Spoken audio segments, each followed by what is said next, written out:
Good morning, church family. We are packed to the gills this morning. It must be a holiday or something like that. I will say that I love this time of year for many reasons, but mostly because I see it as a great time of hope. And the reason I see it that way is because it's remarkable to me. As the world continues to be more like the world, more worldly, year by year by year, that so many people step back and think about Jesus at least for a day or two once a year. That's always been my perspective on the Christmas holiday is, yeah, I know, there is no chance Jesus was born on December 25th. He was born when the shepherds were in the field.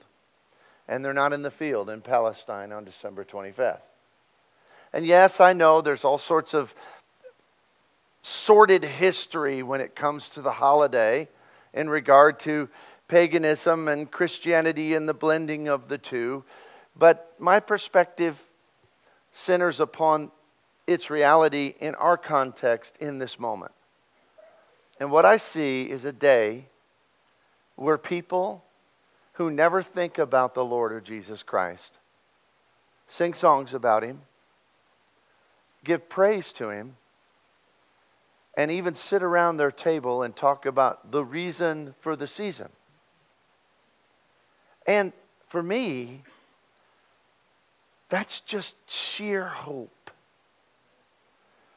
That there's something within mankind that's looking for opportunities, that's looking for a chance to connect with the divine.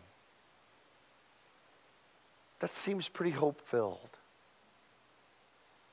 You know, when in just a few days, so many of us will be exchanging gifts with one another. And I remember as a boy that the gifts that I so wanted, I mean, I loved my birthday and I loved Christmas because that's when I got the stuff I didn't have to save my 50-cent allowance to get. Because 50 cents just doesn't get you very far, right? Even in 1982, it didn't get you very far. And I remember thinking and making my list and asking my parents to pass it on to Santa Claus or whatever process we used, and hoping for certain things. And I loved going to Aunt Joyce's house. Every other year, we would travel to Kentucky to the farm. My Aunt Joyce and Uncle Kenneth, they didn't have any kids. And so Christmas at their house was absolutely glorious. Because they didn't have to split attention, or split resources. They could just treat us like we were their kids. And Aunt Joyce's house, I mean, she would make out a spread, a meal like you've never had in your life. I mean, 2 big giant farm tables just piled with food. And you'd sit down and she'd say, okay, kids, you could look under your plate. And sometimes there was a $10 bill that was literally enough to buy a corporation in 1982 in a kid's mind. Or one time there was a $20 bill. And just the gifts. And I remember thinking, and I feel so guilty about this now, that, wow, I wish my parents would give me gifts like Aunt Joyce gives me. Because every year I'd ask for something big. For me, I remember, and I'm still disappointed, I still don't own one. If you want to get the preacher a gift, this might be good. Because I never got an Intellivision. Anybody remember an Intellivision?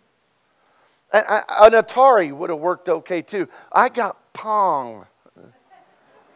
Pong is the first manifestation of video games, and I got it once I was a little older, and it's really, really, really lame. It seemed good at the time, but a ball just goes across the screen in grayscale. And you just move the dial and the little paddle moves up and down. And my friends had Ataris. They could play asteroids with a joystick. My other friends had Intellivision, and Intellivision was in color. And they had football games. It was gloriously two-dimensional. But the characters, their uniforms were different color. They were pixelated, but they were in, I mean, it was just a marvel of technology. And then television could run the space shuttle. I thought. In fact, maybe that kind of computer did. I don't know. And so I remember being so disappointed. And sometimes even being, got school clothes again, or, I got another G.I. Joe. I like G.I. Joes, but not as much as in television. And being disappointed and thinking, I wish I had parents who gave me better gifts. And I'm so ashamed of that now. Because I didn't realize till I was a daddy how many gifts my parents gave me that were hidden from me by my own actions and my own attitudes. According to the newest calculations by Money Magazine, in 2018, to raise a child to adulthood, to 18 years old, it will cost $233,610. That's right about $14,000 or so annually. Now, I don't know what the inflation factor was with my parents, but in today's money, my mom and daddy spent $233,000. I didn't know my dad had $233,000, altogether in his whole life. We didn't have very much. We didn't go out to eat like we do now. It was a treat every now and again. But what I failed to realize in my selfish, self-absorbed child mind was all of the gifts they gave me every day by providing for me and caring for me and being there for me and always being the safety net no matter what happened in my life. I did not realize because those gifts were hidden to me. And I think that maybe we also have that same problem even in the maturity of adulthood. Because as I observe a lot of believers in their lives, they ask God for gifts and they mean something specific. It's like in televisions, Lord, I need a better career, or Lord, I need a better job, or Lord, my relationship's bad, I need this relationship improved, or whatever it may be. And it's almost as if they're asking for the big thing and nothing else will do. If I don't get my television, then Lord, you don't love me, and Lord, you don't take care of me. But I think we miss the point because His blessings, His manifold gifts are hidden from us by our own selfish minds. We're going to turn to where probably every Christmas sermon begins. We're going to look at a small village in Judea known as Bethlehem. But not from the book that you expect. Turn to the book of Ruth. Ruth chapter 1, verse 1. Now it came to pass in the days when the judges ruled that there was a famine in the land, and a certain man of Bethlehem, Judah, went to sojourn in the country of Moab, he and his wife and his 2 sons. The name of the man was Elimelech. The name of his wife was Naomi. And the names of his 2 sons were Mahlon and Chilion, Ephrathites of Bethlehem, Judah. And they went to the country of Moab and remained there. Then Elimelech, Naomi's husband, died, and she was left with her 2 sons. Now they took 2 wives, 2 women of Moab, and the name of one was Orpah, and the other was Ruth. And they dwelt there about 10 years. And then Mahlon and Chilion died. So the women survived her 2 sons and her husband. Now, in this text, we read a story that doesn't seem like it has anything to do with this particular holiday or this time of year. I do find it interesting it begins in Bethlehem. And what's interesting is it will end in Bethlehem with the ultimate birth right of this family. As their great-great-great-great-great-great-great-great-grandson, known as Yeshua of Nazareth, will be born in a manger in a stable all those hundreds and hundreds of years later. But as we look back at Christ's ancestors and we examine his great-great-great-great-grandmother, Naomi, and we see the circumstances of her life, one thing you're going to notice is Naomi is maybe the world's second greatest complainer behind 9-year-old Kerry Williams. Because she's looking for an television. And she never gets it. And so she says things like, the Lord has abandoned me. God has not provided for me. My life is miserable because God has forgotten me. And somehow the gifts that God provides her are lost because of her own defects in her personality and in her outlook. You see, the blessings in her life, these verses tell us, are hidden by pain. What a miserable run of bad luck. I mean, we got to give that to her. I mean, there's no food. There's a famine. It's a big time problem. So they go on a big move. They pack up everything, move to a country where they don't speak the language, where they don't know the people. Move to a place where they are considered foreigners, strangers, aliens. And then after this big move, there are 3 deaths. The first is her husband. He dies. That's tragic and difficult for anyone in any place, especially in a place where you don't know anybody, where you're separated from your family and friends. And then her sons take on wives. They take on foreign wives, but yet at least her family line will be continued. But then her 2 sons die. In a culture, in a society where women can't make a living for themselves. And so here she is, destitute, broke, poor, hungry, husbandless, and without any sons to provide for her. All she has are 2 daughter-in-laws that are grieving themselves. Hey, you got to give it to her. The lady's had a bad run of bad luck. The problem is she allows that to hide God's daily, providential, regular provision, His gifts that He's given every single day.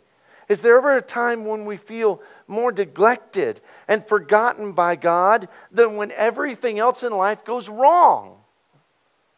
You see, Naomi, we should relate to her because she's not that much different than we are. I mean, when people lose their job, they kind of blame God sometimes. When tragedy happens and somebody they love dies, when a son dies, when a husband dies, I have seen it. I have seen believers who suddenly, all the gifts that God has given day in and day out, the subtle stuff, is forgotten. It's just forgotten. And then suddenly, we're blinded by our pain. You see, we relate to her because this is what we tend to do too. Which continues to verse 6. And then she arose with her daughter-in-laws, and that she might return from the country of Moab. For she had learned in the country of Moab that the Lord had visited his people in giving them bread. Now here we're going to see that God's blessings are hidden also by her circumstances.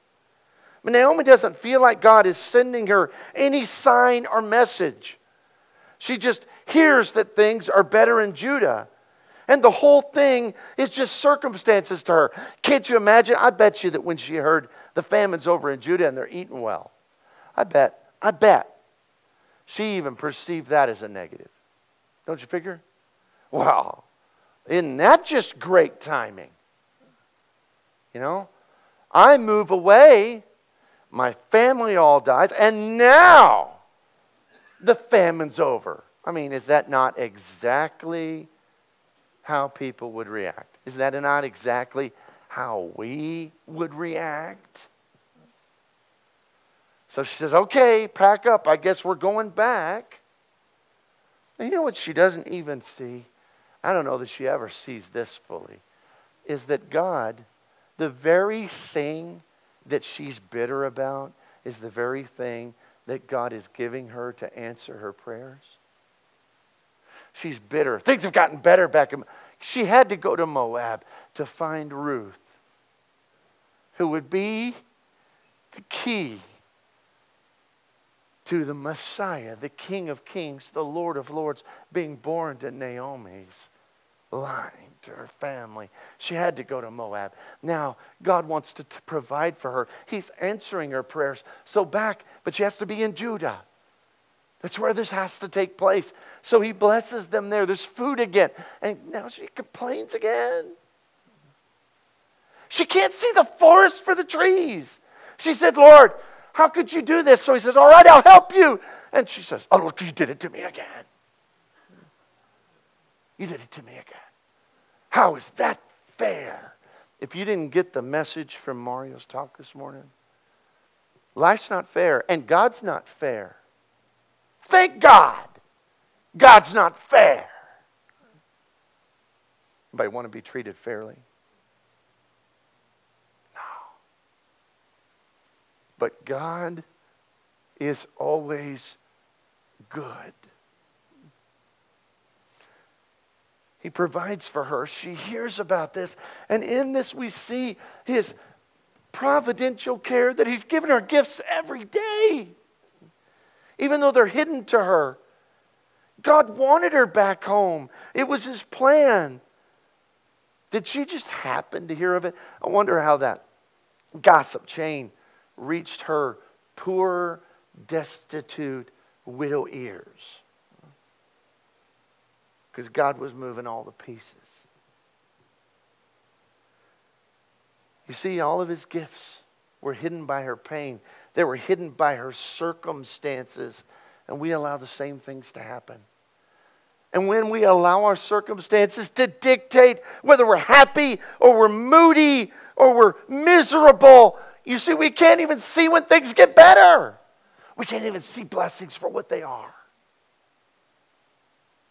Can't see the forest for the trees. And then not only was God's gifts hidden by her pain, hidden by her circumstances. Verse 11. But Naomi said, turn back, my daughters. Why will you go with me?